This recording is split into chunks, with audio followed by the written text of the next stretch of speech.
किसान सम्मान निधि से जुड़ी एक बड़ी खबर है। बजट में किसानों की सम्मान निधि की राशि बढ़ेगी, ये बहुत बड़ी खबर है। किसानों को लेकर मोदी सरकार का फोकस हर बजट में दिखा है और इस बार भी दिख सकता है। अरे रामलाल भाई, सुनो तो जरा। तुम बोले थे ना कि इस बार पीएम किसान योजना वाली किस्त में तुम्हारे खाते में पूरे 2000 नहीं आए, सिर्फ 1782 रुपए ही आए। वही बात तो मैं आज सबको समझाने आया हूं। और सुन लो, सिर्फ तुम ही नहीं, पूरे देश में लाखों किसानों के साथ ऐसा हुआ है। देखो जी, जब सरकार हर 4 महीने पर पीएम किसान की किस्त भेजती है तो वो पूरे 2000 रुपए भेजती है, इसमें कोई दो राय नहीं है।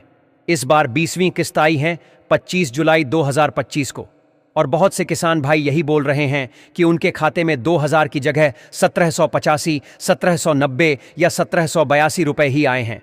अब सवाल ये उठता है कि 200, 220 रुपए कट कहाँ गए?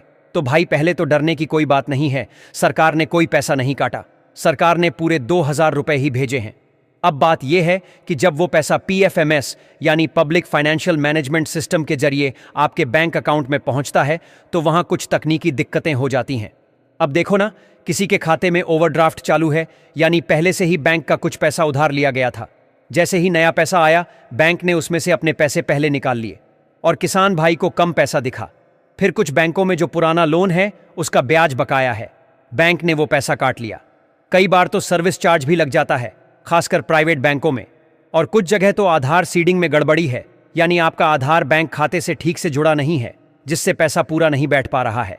अब जैसे मेरे गांव के रमेश चाचा हैं, उनके पास सिंडिकेट बैंक का अकाउंट है। उनके खाते में सिर्फ 1782 रुपये आए। जब बैंक जाकर स्टेटमेंट निकलवाया तो पता चला कि पहले से 218 रुपये का ओवरड्राफ्ट चालू था, बैंक ने उसी में एडजस्ट कर लिया। अब चाचा बोल रहे हैं कि हम तो समझे सरकार ने कम भेजा, लेकिन असल में बैंक का खेल था। अब सवाल यह है कि जिनके पैसे कट गए वो क्या करें? तो भाई डरने की जरूरत नहीं है। सरकार ने ऐलान किया है कि जिनको कम पैसे मिले हैं उनकी बाकी रकम भी कुछ ही दिनों में फिर से भेजी जाएगी। आपको कहीं भाग दौड़ नहीं करनी है। हाँ, बैंक में एक बार स्टेटमेंट जरूर निकलवा लेना, ताकि साफ हो जाए कि कितना पैसा आया और कितना किस वजह से कटा। और अब जो बात सबसे जरूरी है वो सुन लो ध्यान से। अगली बार ऐसा ना हो, इसके लिए कुछ काम अभी से कर लो। सबसे पहले अपने बैंक खाते की केवाईसी यानी जान पहचान प्रक्रिया पूरी करा लो। आधार को खाते से लिंक करा लो और एनपीसीआई मैपिंग करवा लो, जिससे डीबीटी यानी डायरेक्ट बेनिफिट ट्रांसफर का पैसा सीधा आपके सही खाते में पहुंचे। ये 3 चीजें ना होंगी तो पैसा या तो अटक जाएगा या कम पहुंच जाएगा। और हां, एक बात और, अगर आप जनधन खाते में पैसा लेते हो तो जरूरी है कि उसमें कोई पुराना बकाया ना हो। बहुत बार सरकार का पैसा आता है लेकिन बैंक के पुराने चार्ज उसमें से कट जाते हैं। कुछ सरकारी और ग्रामीण बैंकों में यह ज्यादा देखा गया है। एक और बात ध्यान रखने वाली है, कई बार बैंक वाले खुद गलती कर देते हैं, जैसे आईएफएससी कोड में गड़बड़ी, खाता संख्या में गलती या नाम की स्पेलिंग का मेल ना होना। ऐसी स्थिति में पीएफएमएस का सिस्टम पैसा रोक देता है। इसीलिए किसान भाई, एक बार अपने बैंक में जाकर पूरी जानकारी चेक करवा लो। और देखो, सरकार का सिस्टम कहता है कि अगर पैसा पीएफएमएस से पास हो चुका है तो वो जरूर आएगा, लेकिन कुछ मामलों में वापस चला जाता है अगर बैंक से लिंकिंग गड़बड़ है। इसीलिए आधार, बैंक और एनपीसीआई तीनों का मेल सही रखना बहुत जरूरी है। अब देखो, गांव में अफवाह बहुत उड़ती है। कोई कहेगा कि सरकार पैसा खा गई, कोई बोलेगा कि बैंक ने धोखा किया। लेकिन सच्चाई ये है कि ये सब टेक्निकल चीजें हैं और सरकार बार बार बोल रही है कि जिनको कम पैसा मिला है उनको पूरा पैसा मिलेगा, लेकिन सिस्टम ठीक होना चाहिए। हमारे ही ब्लॉक के अधिकारी कह रहे थे कि किसान भाइयों की तरफ से सबसे बड़ी गलती यह है कि वो चुप रह जाते हैं। किसी को 1782 रुपये मिला तो वो सोचता है कि चलो ठीक है, कम ही सही, कुछ तो आया।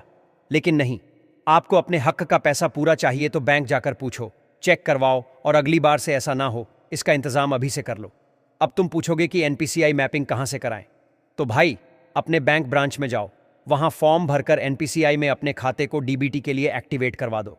कुछ जगह सीएससी सेंटर पर भी ये काम होता है। और हां, जिनके खाते में 2-2 बैंक से लिंकिंग है, मतलब एक ही आधार से 2 अकाउंट जुड़े हैं, वहां पीएफएमएस कंफ्यूज हो जाता है। इसलिए तय कर लो कि कौन सा खाता एक्टिव रखना है। अब देखो भाई, इतना लंबा समझाया सिर्फ इसलिए कि अगली बार कोई भी किसान भाई ठगा ना जाए, अपना हक पूरा मिले। 2000 रुपये का एक एक पैसा खून पसीने का हक है। तो अगर तुम्हारे पास भी कम पैसे आए हैं तो चुप मत बैठो, बैंक जाओ, चेक करवाओ, स्टेटमेंट लो। अगर कोई ओवरड्राफ्ट या कटौती है तो देखो और अगली बार से ध्यान रखो।